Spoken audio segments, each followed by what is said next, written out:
Hello guys, જય શ્રી કૃષ્ણ, જય માતાજી બધાને। તો આજે આપણે બનાવીશું હેર ઓઇલ જે વાળને ખરતા અટકાવશે, કાળા, મજબૂત અને સિલ્કી બનાવશે।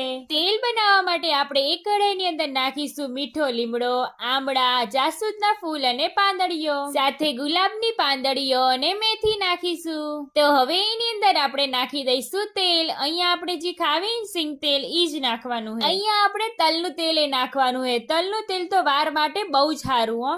અહીંયા આપણે તેલ હે ને બધી વસ્તુ આપણી સારી રીતે ડૂબી જાય ને એટલું તેલ નાખવાનું હે।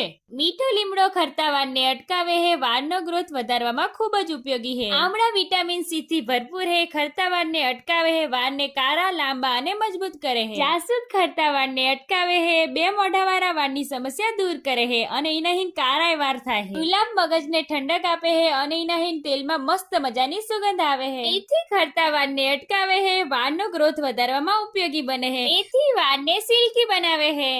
તો આપણે બધી વસ્તુને 24 કલાક સુધી તેલમાં પલાળી રાખવાની છે। તો હું અહીંયા 24 કલાક પછી ફરીથી આવી જઈશ। હવે કઢાઈને આપણે ગેસ ઉપર મૂકી દઈશું અને આપણે એને 20 મિનિટ સુધી ઉકાળી લઈશું। અહીંયા હે ને આપણે ગેસ ધીમો જ રાખવાનો છે, નતર હે ને બધી વસ્તુ આપણી બળી જશે અને આપણને ને જોઈએ એવું રિઝલ્ટ નહીં મળે। તો આ તેલ હે ને હું 3 વર્ષથી વાપરું છું। મારા વાળમાં તો બહુ જ સુધારો આવ્યો છે હો। મારા વાળ તો બહુ જ લાંબા થાય છે। હું તો એને જેટલી વખત કપાઈ નાખું પણ બહુ જ વધે છે। વાળનો ગ્રોથ તો બહુ જ થાય છે। 20 મિનિટ સુધી આપણે તેલને ઉકાળી લઈશું। હવે એક વાસણ લઈશું, એની ઉપર કપડું મૂકીશું અને ગાળી લઈશું। તેલ આપણું બનીને તૈયાર છે। તમે આને જરૂર બનાવજો અને તમારા ફીડબેક મારી સાથે શેર કરજો। આવજો।